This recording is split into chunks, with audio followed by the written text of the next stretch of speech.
Nós estamos terminando a leitura do Novo Testamento e hoje e amanhã nós leremos os dois últimos capítulos da Bíblia. Apocalipse 21 e Apocalipse 22. E chegou o grande momento, chegou o grande dia, o dia tão esperado, o dia tão desejado, o dia tão ansiado pelos servos do Senhor, o dia do grande encontro, o dia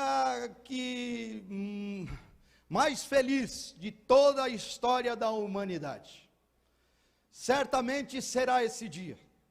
E é sobre isso que João está tratando nesses últimos dois capítulos. Da vida do céu, de como será o céu. Foram vencidos todos os inimigos de Deus. Todos eles, um a um, caíram. Todos eles, um a um, foram derrotados. Glória a Deus por isso. O diabo, seus seguidores, aqueles que fizeram da maldade o chão da sua história, todos esses deixaram de existir. Já não existe maldade, já não existe mais pecado, já não existe mais diabo algum para atormentar e perseguir os filhos e filhas do Deus Altíssimo. E aí então o João vai dizer como que é o céu. Ele vai receber uma revelação de como que é o céu. E se eu fosse perguntar para você, se eu fosse perguntar para um de vocês aqui, o que é que você acha que deveria ter no céu? O que é que não pode faltar no céu? Coca-Cola, bom, né?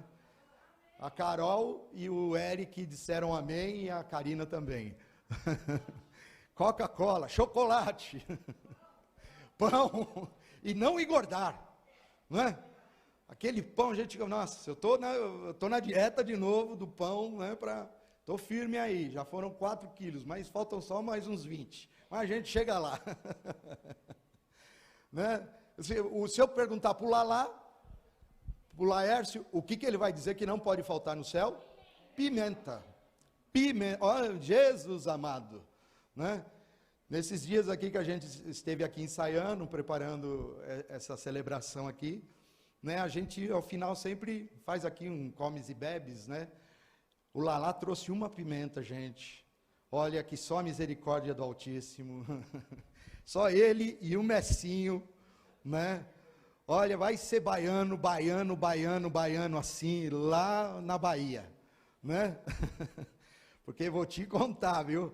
A rapaziada é forte na pimenta, que não dá para encarar não. Eu tentei aqui, né, dar uma experimentadinha aqui, mas meu Deus, fiquei 3 dias com a boca ardendo, né? Mas é isso, o que não pode faltar no seu céu? Então a gente poderia pensar num monte de coisa, né?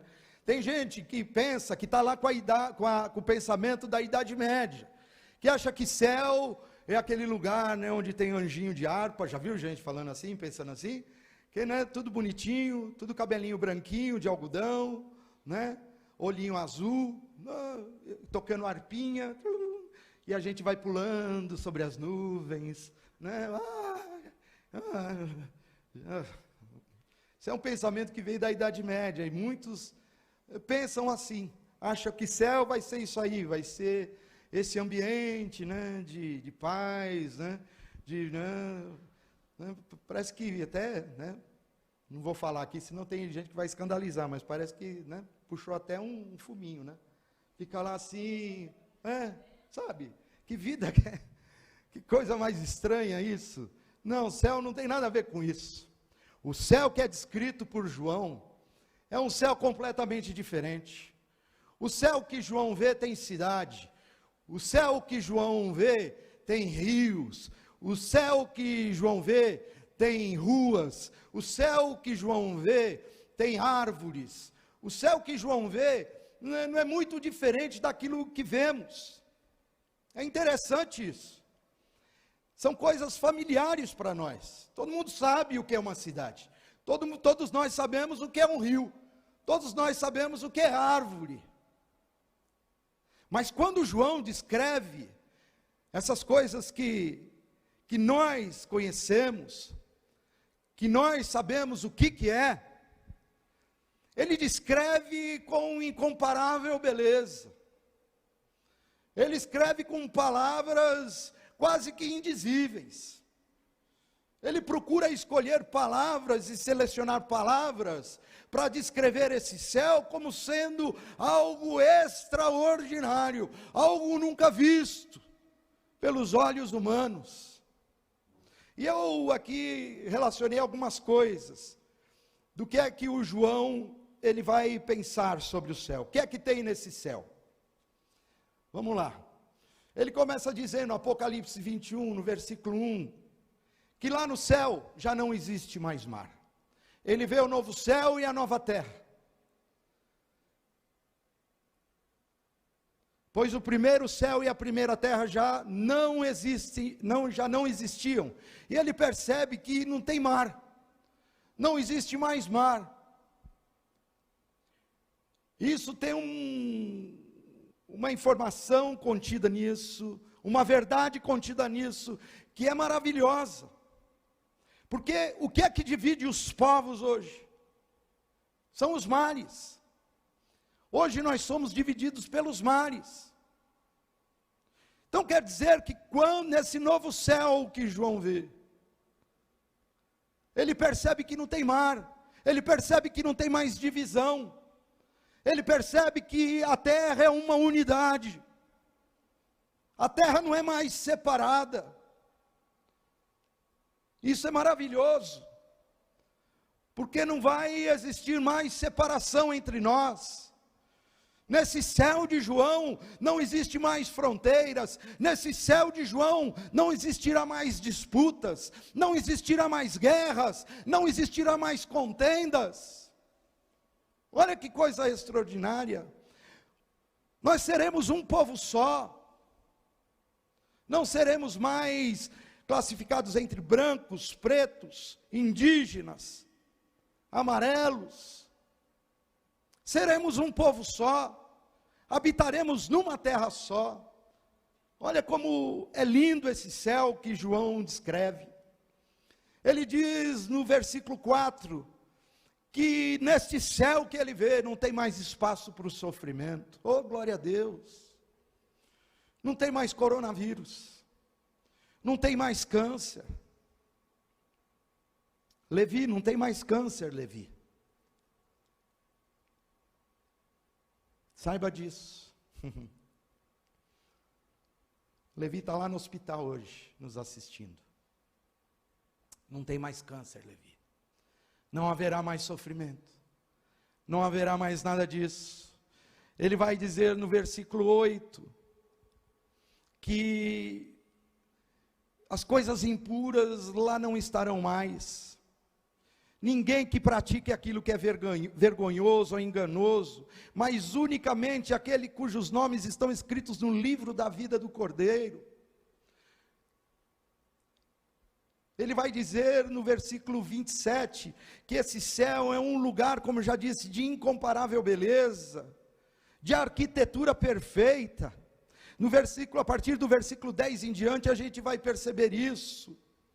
Ele vai dizer que esse lugar é um lugar onde resplandece a glória de Deus, no versículo 11. O seu brilho é como uma joia, muito, mas muito preciosa, como jaspe, clara como cristal. Olha as palavras que ele usa para descrever o céu.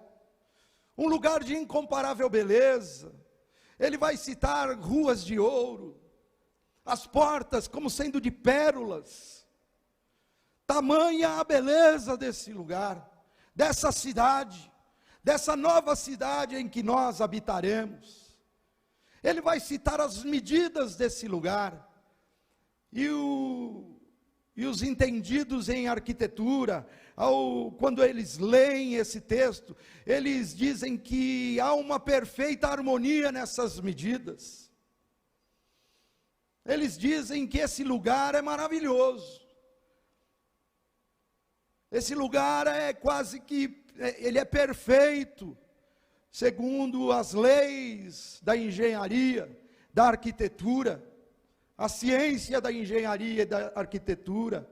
eles classificam assim. Ele vai citar várias pedras preciosas existindo nesse lugar. No versículo 25, ele vai dizer que esse lugar não tem mais trevas, que nesse lugar é um lugar de luz. E no capítulo 22, versículo 1 e 2, ele vai dizer que esse lugar é um lugar de cura para todos. Olha o que ele vai dizer no primeiro versículo do capítulo 22, diz assim, que então o anjo me mostrou o rio da água da vida. Tem vida, que claro como cristal, fluía do trono de Deus e do Cordeiro. E no meio da rua principal da cidade, de cada lado do rio, estava a árvore da vida. Árvores que produzem vida, os seus frutos produzem vida, e não mais morte, como foi lá no Gênesis. E dá colheita todos os meses, dá 12 colheitas, dando fruto todos os meses. Olha que coisa extraordinária. E as folhas, olha o que diz, as folhas dessa árvore, elas servem para a cura das nações, aleluia. Esse é o céu descrito por João, de completa saúde. Não tem lugar mais para as feiuras da vida, para os horrores da vida. Não tem lugar mais para os tormentos da vida, para as aflições da vida. Esse lugar é de plena paz. Esse lugar é um lugar de esplendorosa beleza, lugar de cura, lugar de harmonia. Mas o principal desse lugar, e eu queria destacar isso, o que é que tem nesse lugar que é o principal? Apocalipse 22, 3 e 5 diz assim, que lá não haverá maldição nenhuma, sobre coisa alguma, porque o quê? O que diz a palavra de Deus? O trono de Deus e do Cordeiro estará ali, aleluia. E esse é o principal do céu. O mais importante do céu não são as ruas de ouro. O mais importante do céu não será Coca-Cola, ou chocolate, né? Ou a pimenta do lalá. O mais importante do céu está aqui, está revelado nesse versículo. Lá não haverá mais maldição sobre coisa alguma, porque o trono de Deus e do Cordeiro estará ali. E sabe quem mais estarão ali? Eu e você, os seus servos, e estaremos lá para o adorar, para o servir, aleluia. E é assim que o João, ele termina o Apocalipse, e é assim que a Bíblia termina, com essa declaração, de que todo mal foi vencido, tudo aquilo que nos aflige nessa vida, um dia terá fim, está com data e hora marcada, para que suas atividades se encerrem nesse lugar. Tem dia e hora marcada para o mal deixar de existir, para o nosso inimigo, aquele que nos atormenta, aquele que nos acusa, aquele que ainda insiste em muitas vezes levantar o dedo contra mim e contra você, e dizer que para mim e para você não tem jeito, e dizer que para mim e para você não tem história nova coisa nenhuma, e dizer que para mim e para você não tem solução nenhuma. Está marcado o dia em que esse acusador um dia será derrotado em nome de Jesus. Será destituído, amarrado e será destruído em nome de Jesus. E nós então estaremos libertos de todo mal, de todo pecado, de tudo aquilo que ainda insiste em muitas vezes nos incomodar, em fazer com que a gente caia. Está chegando esse dia, o dia em que será decretada a destruição e a aniquilação de todo mal e todo pecado. E nós então poderemos entrar nesse lugar. Nós então estaremos livres, libertos, curados plenamente, restaurados plenamente, para entrarmos nesse lugar. O lugar onde Deus habita. Sabe que é isso que faz toda a diferença no céu. O que faz o céu ser o céu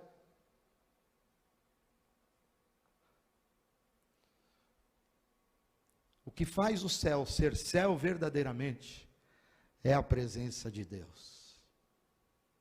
Presta atenção nisso. O que faz o céu ser o céu não são só as ruas de ouro. Eu não sei como isso será, é a maneira como João descreve, de forma figurada. A figura de linguagem que ele se utiliza, é como ele consegue entender aquilo, tamanha beleza.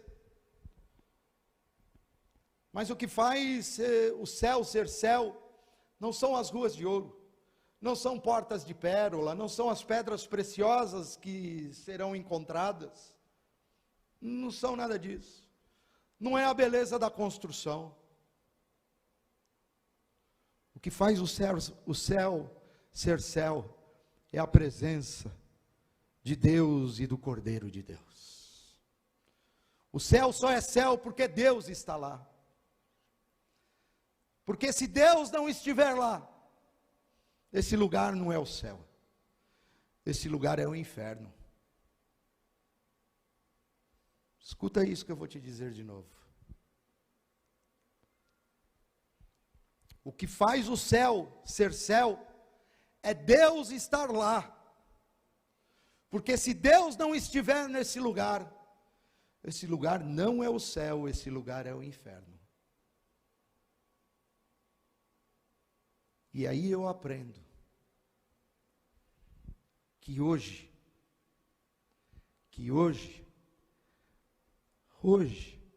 dia 20 de dezembro de 2020, alguns dizem de 2020, né?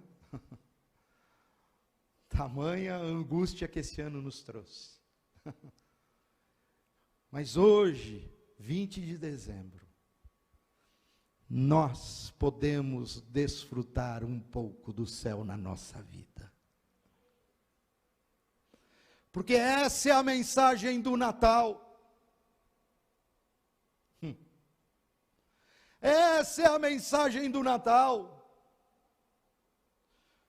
O Natal nos diz que o Salvador chegou, que o Redentor chegou, e chegou para nos salvar, e chegou para nos curar, e chegou para nos libertar.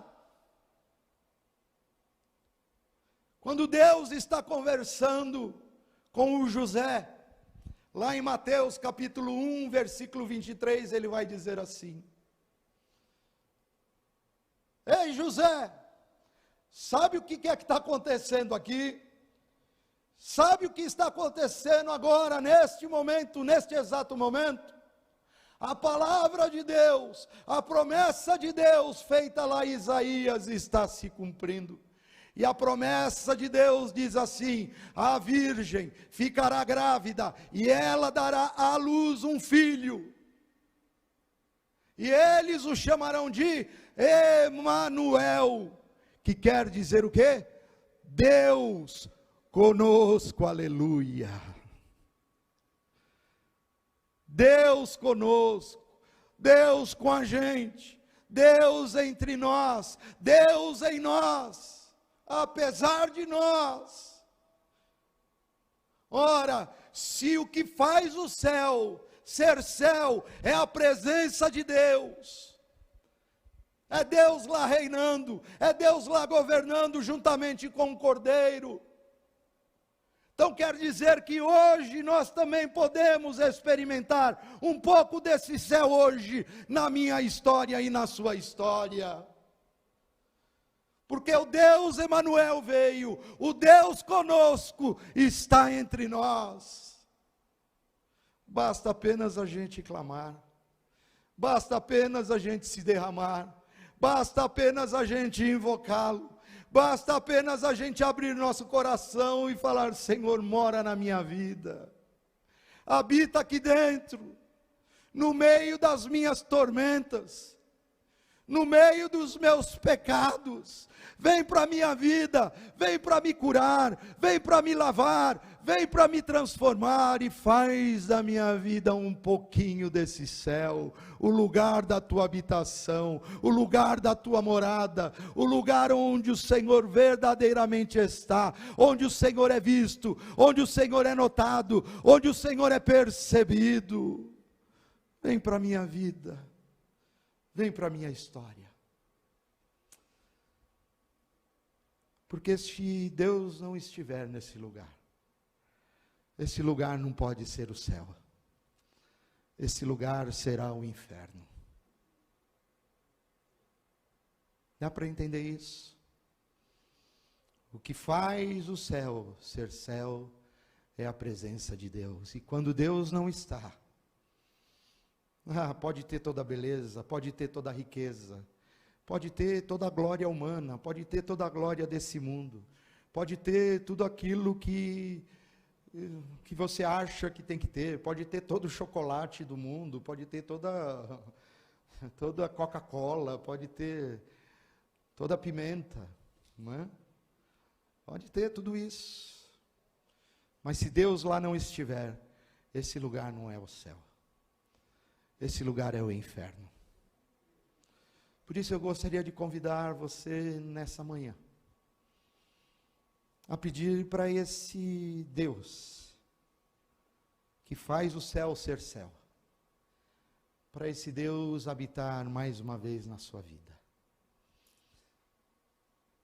Esse é o plano de Deus, esse é o Natal, essa é a história do Natal. Lucas 19:10, que nós lemos até recentemente, diz isso: porque o Filho do Homem veio buscar e veio salvar quem se perdeu. Quem se perdeu na vida, quem se perdeu na história, quem se perdeu no casamento, quem se perdeu nos negócios, quem se perdeu. E se você se sente perdido nessa manhã, clama por esse Deus, para que esse Deus se derrame na sua vida, para que a presença desse Deus invada o seu coração, porque esse é o plano de Deus, Ele habitar em você. Se tem um lugar onde Deus quer habitar, é em nós. É por isso que Ele veio, para habitar no meu e no seu coração. Ele deixou toda a sua glória, abriu mão de toda a sua glória. Já parou para pensar nisso? Aquilo que João viu, aquilo que João descreveu, aquilo que encheu os olhos de João, Jesus abriu mão de tudo aquilo, de toda essa beleza descrita no Apocalipse. Ele abriu mão de tudo isso, desse ambiente, e veio para me buscar, e veio para te buscar, veio para me salvar, e veio para te salvar, porque o lugar onde Ele deseja estar, é exatamente aí, na sua história, exatamente aqui, na minha história. Esse é o plano de Deus, essa é a mensagem do Natal, esse é o plano perfeito. Jesus é o plano perfeito.